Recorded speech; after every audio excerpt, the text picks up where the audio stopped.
আসসালামু আলাইকুম। বিডি টাইমসের সকালের বুলেটিনে আপনাদের স্বাগতম। আমি কে আছি আপনাদের সাথে। জগন্নাথ বিশ্ববিদ্যালয় হল সংসদ নির্বাচনে এবার ঐক্যমধ্য প্যানেল দিচ্ছে ছাত্র অধিকার পরিষদ ও ছাত্রদল। দেশের ছাত্র সংসদ নির্বাচনে শিবিরের একতরফা বিজয়ের কারণে কোনো ছাত্র সংগঠনে সেইভাবে দাঁড়াতে পারে না। তাই ছাত্র অধিকার পরিষদ ও ছাত্রদল মিলে ঐক্যবদ্ধ প্যানেল দিচ্ছে জগন্নাথ বিশ্ববিদ্যালয় হল সংসদে। এ বিষয়ে চলুন শুনি ছাত্র অধিকার পরিষদের সাধারণ সম্পাদক নাজমুল হাসান কি বলেন। প্রথমে আমরা জগন্নাথ বিশ্ববিদ্যালয়ের শিক্ষার্থীদেরকে শুভেচ্ছা জানাচ্ছি। জগন্নাথ বিশ্ববিদ্যালয় প্রতিষ্ঠা হওয়ার পর 20 বছর পর ছাত্র সংসদ নির্বাচন অনুষ্ঠিত হতে যাচ্ছে। এর আগে আমাদের ঐতিহ্যবাহী জগন্নাথ কলেজে 38 বছর আগে নির্বাচন হয়েছে। অনেক বছর পর শিক্ষার্থীরা তাদের ভোটের মাধ্যমে তাদের প্রতিনিধি নির্বাচন করবে, সেই জন্য আমরা তাদেরকে শুভেচ্ছা জানাই। আমরা ছাত্র অধিকার পরিষদ বরাবরই শিক্ষার্থীদের অধিকার আদায়ের জন্য আমরা সর্বোচ্চ চেষ্টা করেছি।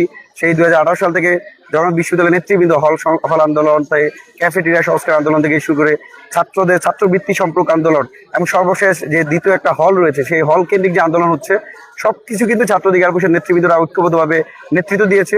পাশাপাশি আজকে আমাদের যে প্যানেল ঘোষণা হয়েছে, ছাত্র অধিকার পরিষদ, ছাত্রদল এবং সাধারণ শিক্ষার্থীদের সমন্বয়ে ঐক্যবদ্ধ নির্ভীক জবিয়ান প্যানেল। সেই প্যানেলে বিপি হিসাবে AKM রাকিব আছে, সে ছাত্র অধিকার পরিষদ জগন্নাথ বিশ্ববিদ্যালয়ের সভাপতি। একই সাথে খাদিজাতুল কোবরা আসে, যে দীর্ঘদিন ফেসিবাদ বিরোধী লড়াই সংগ্রাম কথা বলতে গিয়ে শুধুমাত্র একটা জায়গাতে শেখ হাসিনা নিয়ে একটু কথা বলার কারণে তাকে দীর্ঘদিন জেলে কারণ পূরণ করতে হয়েছে। একই সাথে তানজিল আছে। আমরা মনে করি শিক্ষার্থীরা ব্যতিক্রম কিছু চায়। শিক্ষার্থীরা অভ্যুত্থান পরবর্তী নতুন একটা রাজনীতি চায়, যারা শিক্ষার্থীদের অধিকার আদায়ের জন্য কাজ করতে চায়। সেজন্য আমরা শুধু ছাত্র অধিকার কেন্দ্রিক না হয়ে সকল শিক্ষার্থীদের একটা উন্মুক্ত প্ল্যাটফর্ম করে দেওয়ার চেষ্টা করেছি। আমাদের এই প্যানেলে 5 জন সাধারণ শিক্ষার্থী, যাদের রাজনৈতিক পরিচয় নাই, তারা রয়েছে। ছাত্র অধিকার পরিষদ থেকে আন্তর্জাতিক সম্পাদক উপমন্ত্রী হিসেবে থাকবে এবং পাশাপাশি ছাত্রদলে আছে। আমরা আরো চেষ্টা করবো, যদি এখানে অন্য কোনো আরো শিক্ষার্থীরা যারা ক্যাপাবল, যারা দীর্ঘদিন শিক্ষার্থীদের অধিকার আদায়ের জন্য কাজ করেছে, শিক্ষার্থী বান্ধব নেতা হিসেবে পরিচিত, তারা যদি আসতে চায় তাদেরকে আমরা ওইরকম সুযোগ তৈরি করে দিব। আমরা একটা ব্যতিক্রম প্ল্যাটফর্ম হিসেবেই ঐক্যবদ্ধ নির্ভীক জবিয়ান হিসেবে করেছি। এবং ছাত্রদলের সাথে যুক্ত হওয়ার অন্যতম কারণ হচ্ছে, সারা দেশে একরকম চিত্র হতে পারে, বাট জগন্নাথ বিশ্ববিদ্যালয়ের যে একটা চিত্র, সেখানে যাদেরকে এখানে প্যানেলে দেওয়া হয়েছে তাদেরকে সবার শিক্ষার্থীদের কাছে পছন্দনীয়, তারা শিক্ষার্থী বান্ধব, তারা চাঁদাবাজি, দখলবাজি এরকম কোনো কথা তাদের মধ্যে নাই। আরেকটা সবচেয়ে বড় বিষয়, আমরা দীর্ঘদিন যাবৎ 18 সালের পর থেকে ফেসিবাদ বিরোধী লড়াই সংগ্রাম করেছি। সেখানে ফেসিবাদ বিরোধী লড়াই সংগ্রামের আমাদের অন্যতম একটা বন্ধু ছিল ছাত্রদল। সেই ক্ষেত্রে আমাদের তাদের সাথে একটা আন্ডারস্ট্যান্ডিংও রয়েছে। একই সাথে আমাদের অন্য যে সকল সংগঠন রয়েছে, ছাত্র শিবির বা বাম সংগঠন যারা আছে, তাদের প্রতিও আমরা শুভেচ্ছা জানাই, তাদেরকেও ধন্যবাদ জানাই। আশা করি ক্যাম্পাসগুলোতে হানাহানি, রক্তারক্তি যে প্রচলন ছিল, গণরম গ্যাস্ট্রোবে নির্যাতনের যে প্রচলন ছিল, সেগুলো বাদ দিয়ে আমরা সকল প্যানেল ঐক্যবদ্ধ থাকবে। ছাত্র অধিকার একসাথে থাকবে, ছাত্রদল থাকবে, শিবির থাকবে, অন্য প্যানেল থাকবে। সবাই যেন তাদের স্বপ্নের মতো একটা ক্যাম্পাস নির্মাণ করতে পারে, সেই প্রচেষ্টা থাকবে ছাত্র অধিকার পরিষদ। একটা সমালোচনা সবসময় শোনা যায় যে হচ্ছে ঢাকা বিশ্ববিদ্যালয়ের ছাত্র অধিকার পরিষদের মতো জগন্নাথ বিশ্ববিদ্যালয়ের ছাত্র অধিকার পরিষদ সেন্ট্রাল থেকে তেমন কোনো সহযোগিতা পায় না। আসলে এই যোগসু নির্বাচনে তারা কেমন সহযোগিতা আপনাদের সেন্ট্রাল থেকে পাবে, বা হচ্ছে তাদের ভালো করার সম্ভাবনা কতটা? প্রথম কথা হচ্ছে, ভালো করার সম্ভাবনা অবশ্যই নির্ধারণ করবে জগন্নাথ বিশ্ববিদ্যালয়ের শিক্ষার্থীরা। আমাদের বাইরে যতই ক্যাপাসিটি থাকুক না কেন, আমরা কিন্তু ভোট দিতে পারবো না। আমি কিন্তু জগন্নাথ বিশ্ববিদ্যালয়ের ছাত্র না।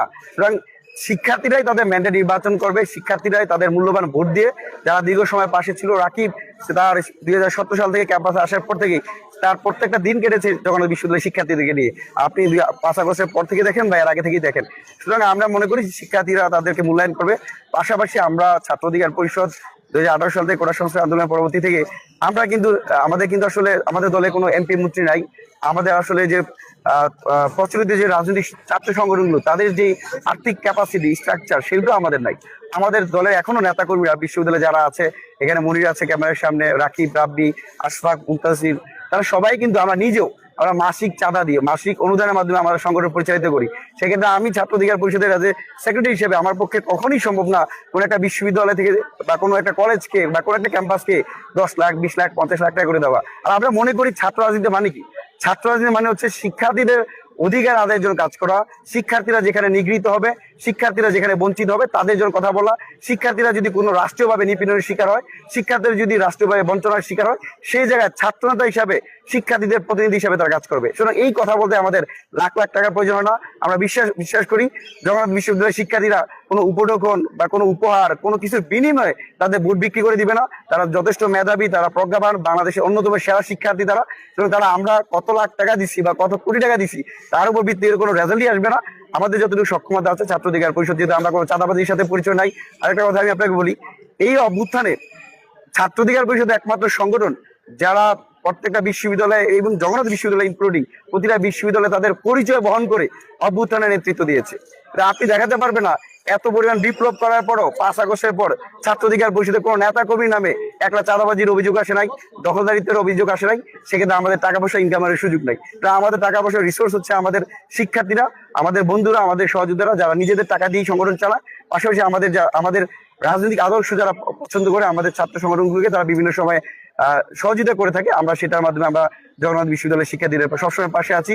শুধু আমাদের ছাত্র অধিকার পরিষদ নয়, জগন্নাথ বিশ্ববিদ্যালয়ের সকল প্রকার শিক্ষার্থীরা যারা আমাদের ভোটও দিবে না তাদের পাশেও আমরা আছি। ধন্যবাদ।